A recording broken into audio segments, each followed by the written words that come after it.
আপনারা জানেন যে গত 12ই ফেব্রুয়ারি বাংলাদেশে অনুষ্ঠিত হয়েছে ত্রয়োদশ জাতীয় সংসদ নির্বাচন। এই নির্বাচনে বাগেরহাট 1 আসন অর্থাৎ মোল্লারহাট, ফকিরহাট এবং চিতলমারী এই 3টি উপজেলার সমন্বয়ে গঠিত বাগেরহাট 1 আসনে নির্বাচিত হয়েছেন জনাব অধ্যক্ষ মশিউর রহমান খান। তিনি ইতোমধ্যেই সংসদ সদস্য হিসাবে শপথ গ্রহণ করেছেন। ওনার নামে বাগেরহাট 1 আসনে সংসদ সদস্য হিসাবে গেজেট প্রকাশিত হয়েছে। এর পরবর্তীতে আমরা বিভিন্ন গণমাধ্যমের সূত্রে জানতে পেরেছি যে এই আসনে পুনর্গণনার অর্থাৎ ভোটের পুনর্গণনার একটি আদেশ মহামান্য হাইকোর্ট দিয়েছে। বেশ কিছু গণমাধ্যমের সূত্রে এই তথ্য জানতে পেরে ওনার পক্ষের আমরা কিছু আইনজীবী এই আদালতে এই মামলার নথি উপাত্ত পর্যালোচনা করেছি, আদালতে খবর নিয়েছি।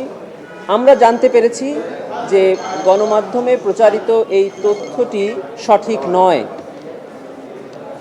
বাগেরহাট 1 আসনের পুনর্গণনার কোনো আদেশ মহামান্য হাইকোর্টের নির্বাচনী যে বেঞ্চ সেখান থেকে দেওয়া হয়নি। আমরা জানতে পেরেছি যে হ্যাঁ, পুনর্গণনার একটি আবেদন ওই আসনের একজন পরাজিত প্রার্থী আবেদন করেছিলেন।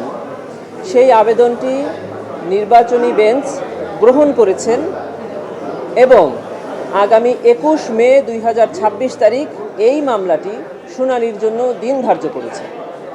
এবং আপনারা জানেন যে ইতোমধ্যে এই নির্বাচনী বেঞ্চে যতগুলো আদেশ হয়েছে এই ধরনের আবেদনের প্রত্যেকটি সিমিলার অর্ডারই হয়েছে, অর্থাৎ প্রত্যেকটি আদেশেই বলা হয়েছে যে আবেদনটি গ্রহণ করা হলো এবং একটি তারিখ নির্ধারণ করা হয় যেখানে উভয় পক্ষকে শুনানি করা হবে এবং যিনি জয়লাভ করেছেন তার উপরে একটা নোটিশ জারি হয়েছে, যে নোটিশ তার কাছে পৌঁছবে এবং তিনি এসে এই শুনানিতে অংশগ্রহণ করতে পারবেন।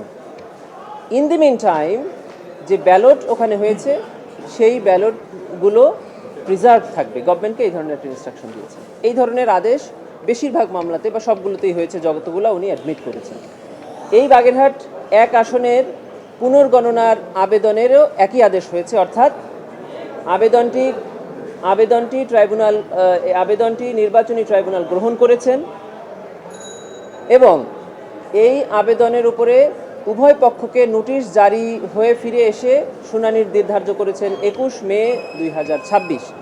এর মধ্যবর্তী সময়ে এই আসনের ব্যালটগুলো প্রিজার্ভ থাকে, অর্থাৎ পুনর্গণনার সরাসরি কোনো আদেশ হয়নি।